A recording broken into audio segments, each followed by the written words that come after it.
Hi everyone, I'm Renier Y. Mallorca, and in this video I'd like to share my practicum journey as the General Manager of Group 2, which ran from February 19 to April 25, 2025. Our group was responsible for selling a variety of food products: chicken pastel, tempura, pancakes or hot cakes, ginanggang, and fresh buko juice. My main role was to ensure that our daily operations ran smoothly and efficiently. Each day started with checking and overseeing the attendance sheet, a simple yet important way to track everyone's presence and punctuality. I also supervised the production process to make sure every product we made meet our quality and quantity standards. And whenever our cook got tired, I stepped in to help because keeping production on track was always a priority. To reduce waste and keep operations profitable, I found ways to use leftover ingredients wisely. It was all about working smart and thinking ahead. Communications was key.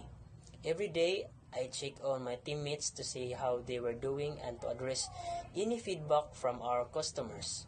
I made sure everyone knew their task and worked closely with our two accountants to make sure all documents like journals and the accounts were accurate and complete.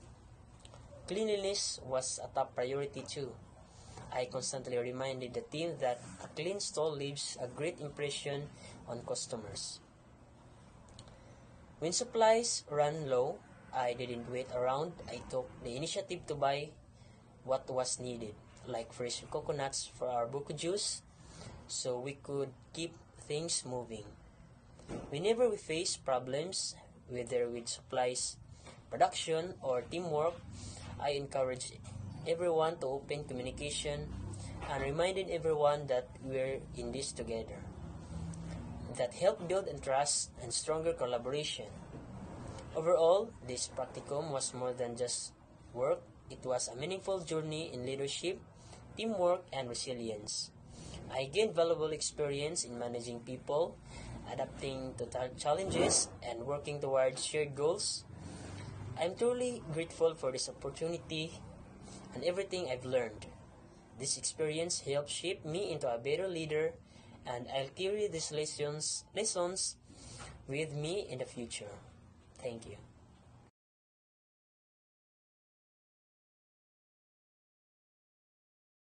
So, good evening everyone. This is my video presentation, and first I would like to introduce myself. My name is Jacob Lindas.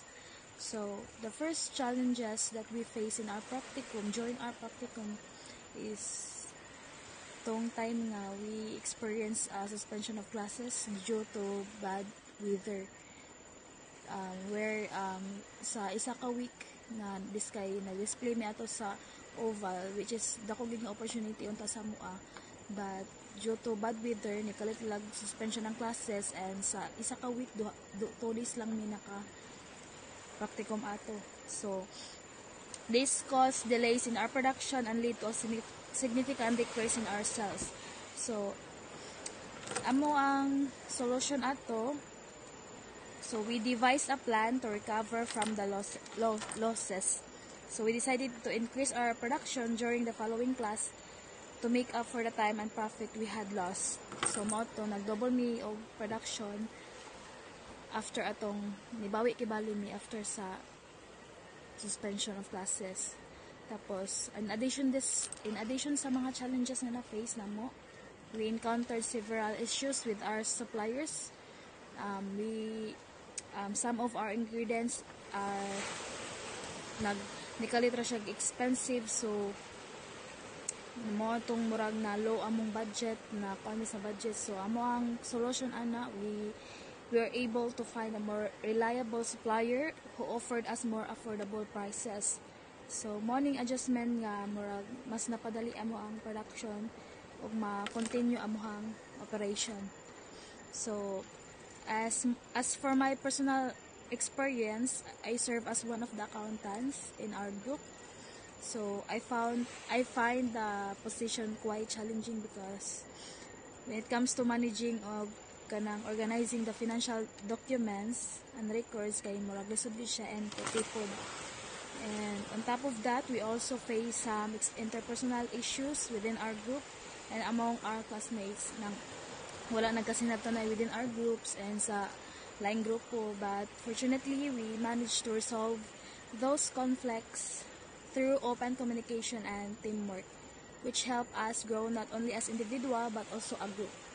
So, the experience, as for my personal, the experience taught me a lot about real life business operations and production processes. So, despite all the hardships, I genuinely enjoyed the practicum because it gave me a valuable hands-on experience and deepened my understanding of our field.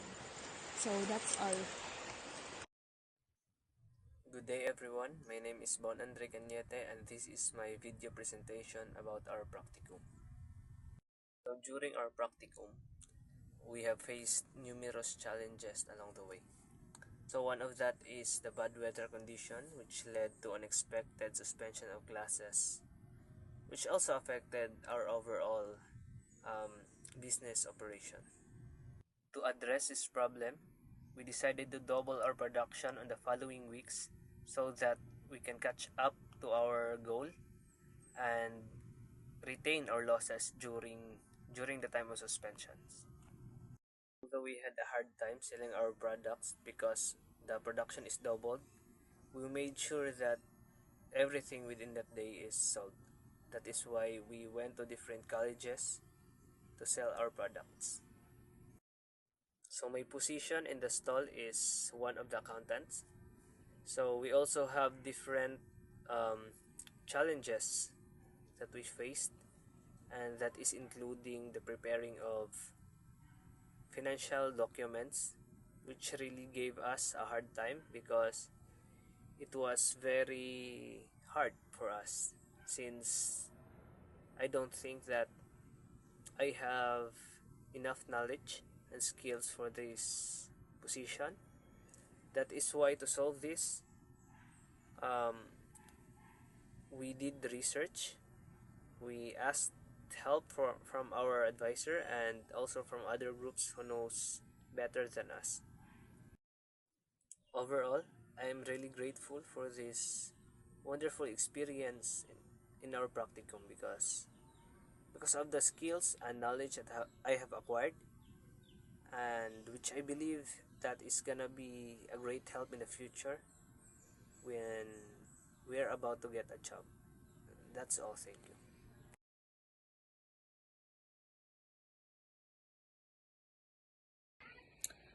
Hi, I'm Jessa Marie Giano. I am the inventory manager of the Tasty Express. So I will share the most meaningful experience of our practicum. At the beginning, I was so nervous. Questions filled my mind that will I do well? Will I meet the expectations? But as the days passed, those doubts slowly faded, replaced by confidence, growth, and unforgettable memories.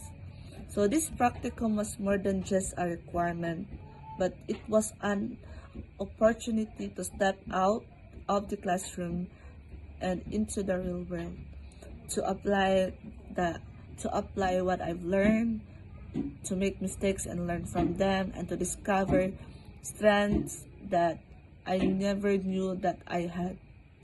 I was lucky to work with amazing mentors who guided us with patience and encouragement. Their support shaped our experience and helped us to grow both professionally and personally. But it wasn't just about the work. Along the way, I made beautiful memories, laughing with classmates, overcoming challenges, and celebrating small victories, and forming bonds that I'll carry with me forever.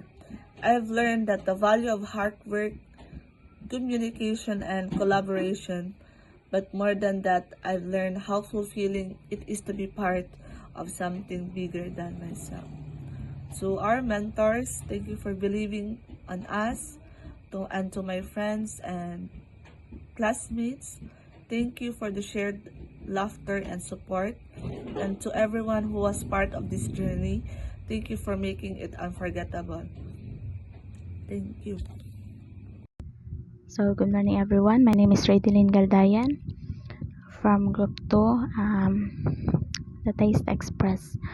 So, being an inventory personnel, the challenges I face during our practicum is that it's not easy. Okay, there's some technical problem like magmali-mali during computation and during sa pag-inventory, for purchase, during mag-purchase, night time nga like mamali ang imong pag-compute, magsobra na po time nga magkulang. So yeah, being inventory is dili siya dali, kay if ever na magmali-mali ka, back to zero na sab ka, malangay na sab. So ang imong utok is makutaw na siya. And yeah, isa pa, dili lang man ang amo ang role sa amo ang pag-practicum, pero dira adjud ang amo ang murag dira ang amo ang murag kanang kuanan sa among organizational chart ya. So gasto magyapon mi. So para masolusyonan ang mga challenges nga among gina-face during that time, ang among ginabuhat is we make sure nga maging careful mi always. Una mo among i-check, recheck kinahanglan 3 times or basta lang mag-perfect kay para dili siya makahatag og dugang mga buluhaton. And then we make sure nga before we do an action, dapat perfect na siya nga pagka-compile or pagka-himo, pilay gastuhon jud, dapat nakabutang pilay mahimo savings na mo. Yeah. So far mo lang na siyang ako ang challenges nga na-face during practicum. I also medyo kuan jud ang pagbaligya challenges kay sa kainit, but still for the sake sa mo ang practicum nga maka-income mi, challenges man gyapon ang sige kainitan. So yeah, magdala gyapon mi payong usahay, di mi mapalitan, but we do all our best para mapalitan jud mi and mahurot ang among mga baligya, maabot na mo among goal. And yeah, so salamat kayo sa ako makagrupo kay na okay na gid ang tanan. Thank you.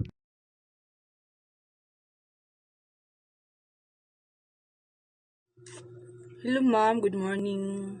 And what is challenges as a cashier ma'am is a repetitive task and standing long period during with the difficult customers and the pressure about the customers and lowest provides and lowest goals. And number 2 is what overcome as a cashier ma'am is surrounding people and surrounding customers and excellent customer services and mastering cash handling and maintaining positive attitude and twice straight as your friend, your customers. Thank you. As a cashier during our ASCAT practicum, so I faced several challenges. So my job was to handle money and serve customers quickly and politely. So the biggest challenges was dealing with a lots of people at once. So students and instructors all wanting their food and change. So it was busy. So to manage the rush, so I made sure to count money accurately and quickly. So I keep my work area organized so I could find things easily. So being friendly and helpful to everyone made experience better for them and for me. So to avoid mistakes, I always double check my work and made sure my cash transactions were reconciled at the end of each sheet. So staying calm under pressure helped me serve everyone efficiently and with a smile.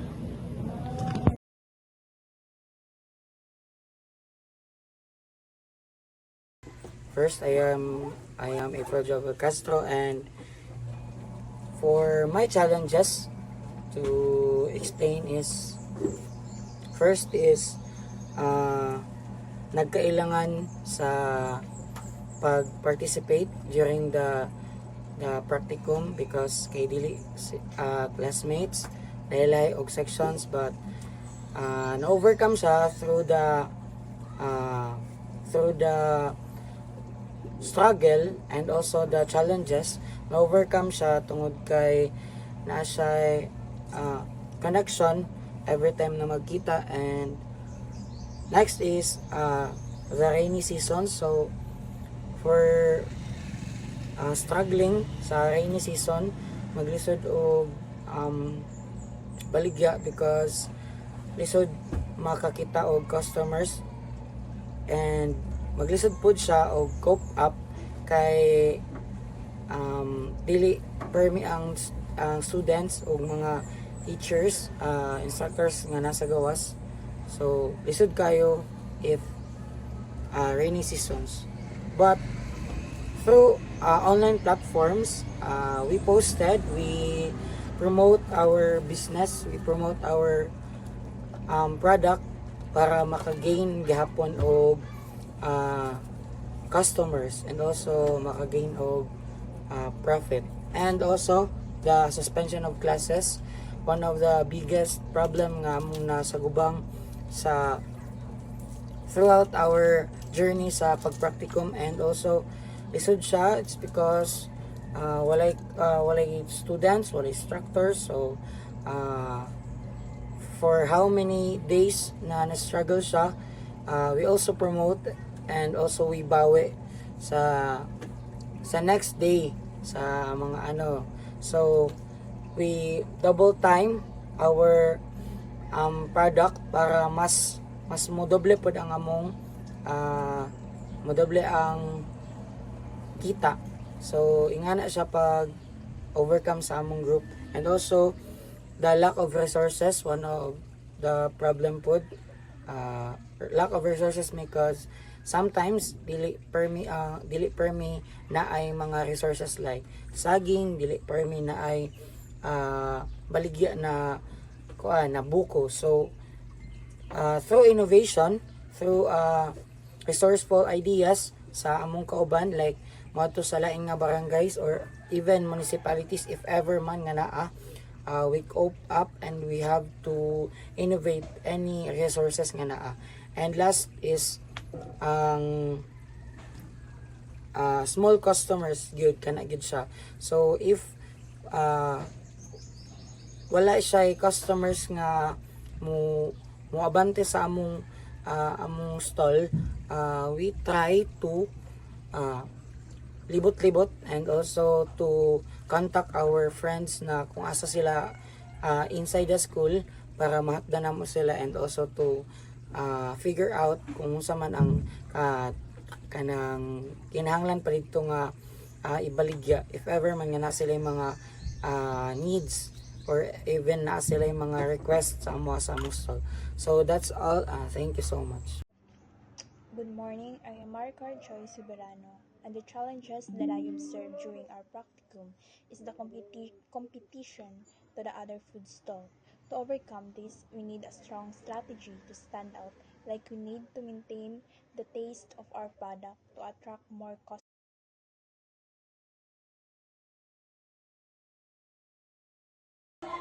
Good day everyone, this is my video presentation and I would like to introduce myself. So my name is Irish Yunan. So my first challenge is about the practicum day.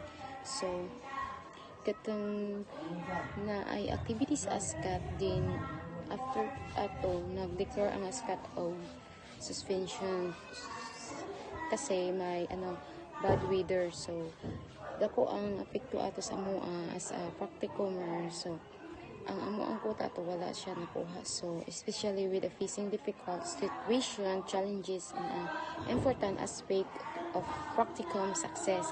So dito apod ng problema na miso na ngita mi og way para makuha na mo ang quota every day. So being as a cooker should be proactive in communicating with their teamwork and my cooker partner to feel confident and preferred every day. So as a cooker is mas challenge giga ka every day musayo ka o mata, so kay mag-prepare pa ka sa imong lutoon every day sa mga products, so ma-challenge giga. So the most challenges as a cooker is when you don't use the right measurement of everyday ingredients when you are trying to cook a new other products. So diri maka kuan po dapat gid ikaw as a cooker is kabalo gid ka mo maintain sa lasa sa imong giluto.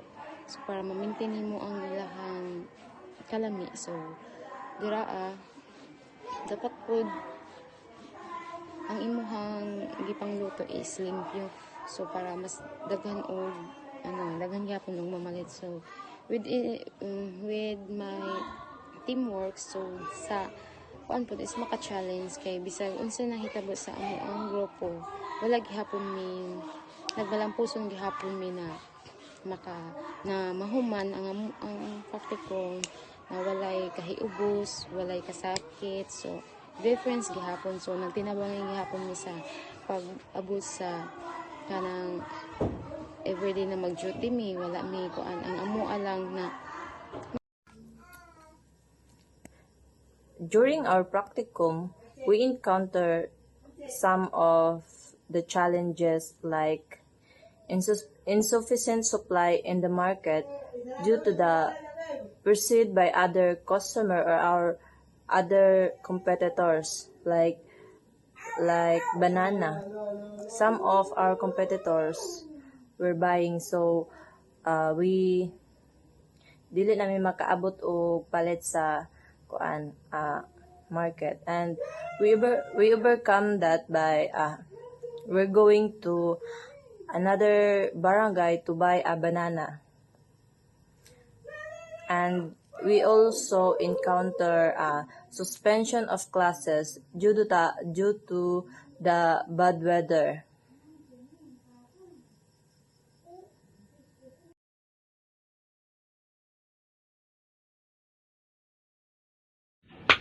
Good afternoon, ma'am. By the way, my name is Jeffrey Limbing. In the last few months, kung sa mong practicum, like sa na mo pag sa mga challenge about sa mong pagpamalingya, as a self person, yun sa nako ang ako pag-handle sa ko ang goal or role sa among stall, like kung sa na ko pag kung sa mga customer. So ako is kanang be patient lang gyud sa mga customers, then tanan-tanan overcome na mo tanan or na-overcome na ako ang mga challenges kung saan pag handle sa mga customer. Then maura to, thanks. Good day everyone, my name is Renem Calderon, and for me, I challenge because our practicum days, if you not do your job to canvas our customer and to do effort, you did not overcome your income and to improve your business. And our product is to get our income is to do effort to canvas our customer and selling by it walk in by their office or anywhere in the school campus.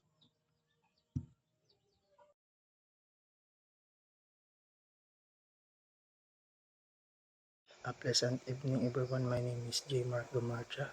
As an environmental maintenance manager in the Taste Express company, the challenges that I observe is with the balancing operational efficiency, regulatory compliance, and sustainability.